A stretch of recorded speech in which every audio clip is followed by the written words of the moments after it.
50,000 tempat untuk generasi muda Felda lanjutkan pelajaran dalam bidang TVET. Perniagaan mikro dan kecil dikecualikan yuran transaksi pembayaran duit Now QR.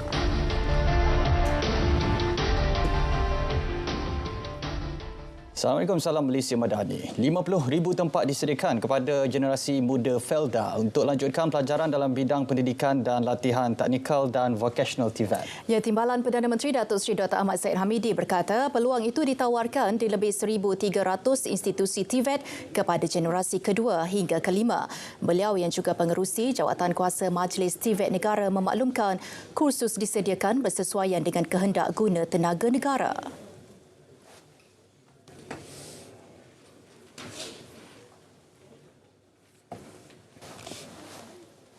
Dan tentulah kursus-kursus yang diadakan ini tidak lagi kursus-kursus konvensional yang diadakan. Kita lihat bagaimana agensi-agensi dan syarikat-syarikat yang ada yang sedia menawarkan pekerjaan di sini. Umpamanya kalau kita mahu terlibat di dalam bidang resorts, travel and tours umpamanya, ataupun dalam bidang penginsurenan, ataupun dalam bidang-bidang lain. Pada hemat saya, the tailor-made courses, khusus-khusus yang disediakan hendaklah bersesuaian dengan kehendak pasaran. Beliau turut memaklumkan usaha menyediakan kemudahan rangkaian 5G di kawasan Felda dan desa akan dipercepat. Maka komitmen Kementerian Komunikasi dan Digital dan sekali lagi atas desakan pengurusi Felda dan diperakukan oleh Yang Amat Berhormat Perdana Menteri, kawasan Felda wajib diliputi oleh 5G dalam waktu yang terdekat ini, insya-Allah. Dan kerajaan amat komited agar liputan ini bukan hanya di kawasan Felda tetapi kawasan kampung tradisional juga yang diletakkan di bawah Kementerian KKDW ini, di mana Yang Berhormat Menteri KKD telah menyatakan komitmennya. Kerajaan turut bersetuju memasang lampu jalan di kawasan tanah rancangan itu di seluruh negara termasuk membiayai bil elektriknya. 74% daripada mereka tidak puas hati kerana tidak ada lampu jalan yang mencukupi untuk mereka. Tetapi kita harus lihat kerajaan melalui pengumuman Yang Amat Berhormat Perdana Menteri, tentulah pengurusi Felda memberikan maklumat yang sama agar semua kawasan di kawasan Felda ini bukan saja dipasang lampu-lampu jalan, malah bil elektrik untuk lampu-lampu jalan di seluruh kawasan Felda di negara ini akan ditanggung sepenuhnya oleh pihak kerajaan sebagaimana yang diumumkan oleh Perdana Menteri. Baik, pertumbuhan segitiga subwilayah Indonesia, Malaysia, Thailand (IMTGT) merekodkan nilai dagangan $727 bilion Amerika pada 2022 berbanding $618 bilion Amerika pada 2021. Menurut Menteri Ekonomi Rafizi Ramli, kemajuan yang membanggakan adalah sektor pertanian yang memberi tumpuan kepada peningkatan jaminan makanan menerusi amalan pertanian pintar dan penggunaan teknologi baharu. Rafizi Ramli mengetuai delegasi Malaysia bagi mesyuarat Menteri IMGGT ke-29 bertempat di Batam, Kepulauan Riau, Indonesia. Mesyuarat ini dipengerusikan oleh Menteri Penyelaras Hal Ehwal Ekonomi Indonesia, Airlangga Hartarto. Dalam mesyuarat ini, menteri-menteri menyatakan keperluan untuk inisiatif bersama dan kerjasama lebih erat bagi mengukuhkan sistem makanan berdaya tahan. Ini sejajar dengan prinsip ekonomi pusingan, biru dan hijau. Menteri-menteri turut mengiktiraf kemajuan dalam sektor halal, mengalu-alukan inovasi seperti blok halal, sistem pendaftaran halal dalam talian dan sistem maklumat bersepadu halal. Malaysia turut menyatakan sokongan kepada usaha mempercepat penyelesaian rangka kerja kerjasama IMTGT mengenai imigresen, kastam dan kuarantin dan pemeteraian memorandum persefahaman mengenai kerjasama minyak sawit. Ini pula berhubung caj transaksi duit Now QR. Perkara mengenainya akan dibincang dalam mesyuarat khas Majlis Tindakan Sara Hidup Nakul Selasa ini. Perdana Menteri bakal mempengerusikannya. Kita khawatir peniaga-peniaga ini nanti akan terkesan pula dan orang kata merencatkan digitalisasi punya program inilah seperti yang dikendaki oleh kerajaan ya dalam RMK 12. Dan kita khawatir lagi satu bahawa kos itu akan turun kepada pengguna. Kita juga khawatir berkenaan dengan perkara tersebut. Ya, jadi bayangkan kalau 1.9 juta peniaga yang menggunakan Duit Now ni ataupun payment platform ini, berapa banyak keuntungan kepada bank ya, dan apa takut kesannya juga kepada pengguna. Jadi kita yang menjaga pengguna tentu sekali risau. Wakil Bank Negara Malaysia BNM dijangka menyertai mesyuarat berkenaan. Dalam pada itu, BNM menyatakan bank-bank utama akan mengecualikan yuran transaksi untuk perniagaan mikro dan kecil yang terima pembayaran Duit Now QR. Pengecualian sama turut diberi penyedia perkhidmatan kewangan bukan bank. Perniagaan mikro dan kecil akan terus menikmati transaksi kos sifar. Pelanggan individu yang guna Duit Now QR untuk buat pembayaran juga tidak akan dikenakan caj tambahan. Kenyataan dikeluarkan BNM susulan kebimbangan mengenai caj urus niaga oleh beberapa pemoleh ke atas perniagaan yang terima pembayaran Duit Now QR mulai esok. Ini berita gembira dari Hangzhou, China. Kontingen Malaysia berjaya menambah koleksi pingat emas pada Sukan Asia 2022 hari ini. Kejayaan itu diraih menerusi acara squash berpasukan wanita yang mengungguli saingan akhir menewaskan Hong Kong 2-1. Dalam saingan akhir tersebut, skuad squash wanita kebangsaan mempamerkan aksi cemerlang untuk merampas semula pingat emas Sukan Asia acara wanita berpasukan. Setakat ini, kontingen Malaysia telah mengumpul 3 pingat emas. Perkembangan lanjut dalam Stadium RTM selepas ini.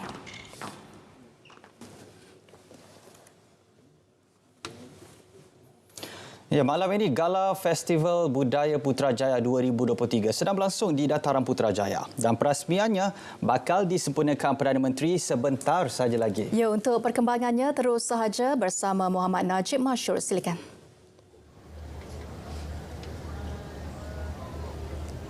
Ia bertemakan perpaduan melalui seni dan budaya. Itu yang diangkat oleh Kementerian Pelancongan Seni dan Budaya MOTEK mengenai dengan Festival Budaya Putrajaya yang kini berlangsung bermula 28 September lalu dan akan berakhir esok 1 Oktober 2023. Saudara, kepelbagaian kaum dan keunikan adat resam yang dimiliki di seluruh negara pastinya menjadi tunjang yang diangkat oleh kerajaan pada hari ini untuk diterjemahkan kepada pelancong-pelancong dalam dan luar negara menerusi festival yang dianjurkan selama 4 hari ini. Dan pada ketika ini saya berintas langsung ke seketika dari Presin 3 Putrajaya pastinya untuk membawakan perkembangan dan juga persiapan akhir sebelum festival ini akan dilancarkan secara rasmi oleh Yang Amat Berhormat Perdana Menteri Malaysia Datuk Seri Anwar Ibrahim yang dijangka akan dilancarkan pada pukul 9 malam seketika sahaja nanti. Dan pada ketika ini juga saudara, apa yang dapat saya kongsikan bersama-sama dengan anda yang mana program yang akan berakhir esok menyajikan pelbagai aktiviti dan juga dibahagikan kepada beberapa segmen termasuk persembahan dan permainan kepada pengunjung yang hadir di Presin 3 Putrajaya bermula 28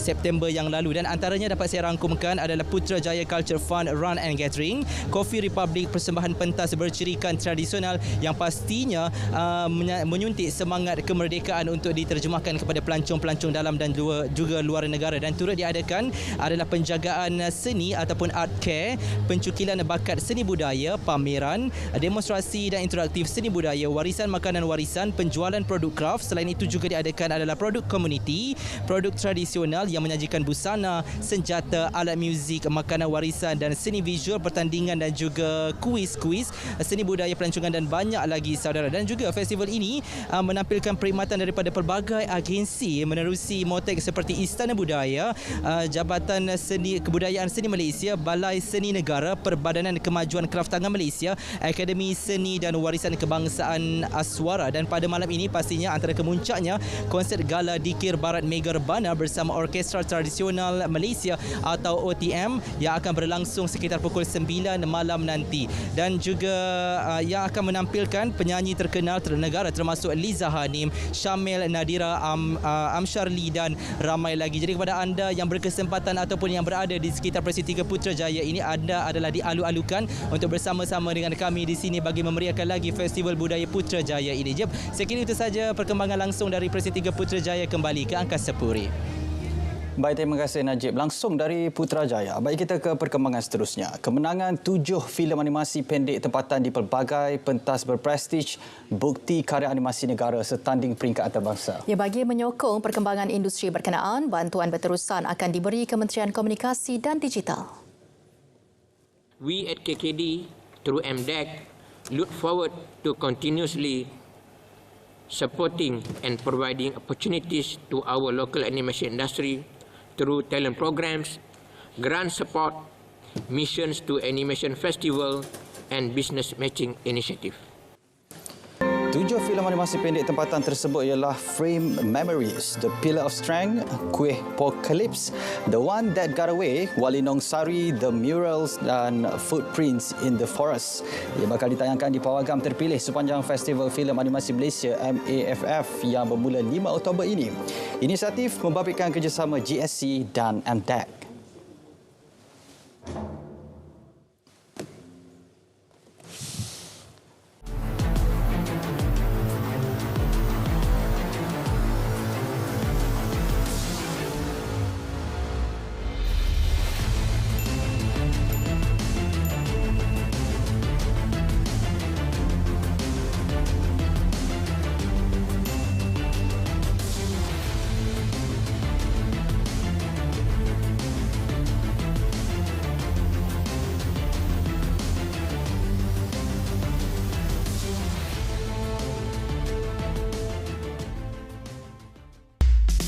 Mulakan hari anda dengan informasi terkini. Liputan menyeluruh. Aksi tanpa henti. Bersama kami dalam Berita Pagi 7 pagi, Berita Pagi Sabah 7.10 pagi. Berita Pagi Sarawak 7.20 pagi. Stadium RTM 7.30 pagi. Dan Kanta 744, 7.44 pagi.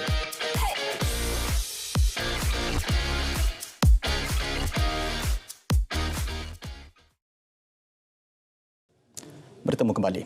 54 lokasi di seluruh negara catat bacaan Indeks Pencemaran Udara IPU sederhana setakat pukul 7 malam. Menurut laman sesawang Sistem Pengurusan Indeks Pencemaran Udara Malaysia APIMS, antara lokasi terlibat ialah Ceras, Shah Alam dan Petaling Jaya. 3 kawasan tersebut antara 12 lokasi catat IPU tidak sihat sejak pagi tadi. Selain itu, Seremban tersenarai sebagai lokasi yang merekodkan bacaan sederhana secara berperingkat bermula 12.30 hari sehingga 6 petang. Indeks sederhana dikategorikan pada bacaan 51 hingga 100 manakala bacaan baik 50 ke bawah. Dan susulan kebakaran hutan di kawasan Sumatera dan Kalimantan Indonesia yang mengakibatkan jerebu rentas sempadan, Jabatan Alam Sekitar mempertingkat aktiviti penguatkuasaan. Menteri Sumber Asli Alam Sekitar dan Perubahan Iklim, Nik Nazmi Nik Ahmad memaklumkan ini termasuk rondaan di kawasan berpotensi berlaku pembakaran terbuka. Bacaan IPU juga akan terus dipantau. Ya, susulan fasa peralihan monsun timur laut yang bermula November ini hingga Februari tahun depan, 15,639 anggota bomba sedia digerakkan sebagai persediaan menghadapi banjir. Menteri Pembangunan Kerajaan Tempatan Ngah Korming berkata, pihak berkuasa tempatan di seluruh negara telah diarah lakukan pemantauan dan penambahbaikan infrastruktur awam di kawasan berisiko. Bagi khidmat bantuan penyelamatan pula, 15 pegawai dan anggota bomba terlibat dalam pasukan gerak cepat MTL Red Team akan ditempatkan di 11 negeri. Antaranya di Kedah, Pulau Pinang, Kelantan, Perak dan Terengganu.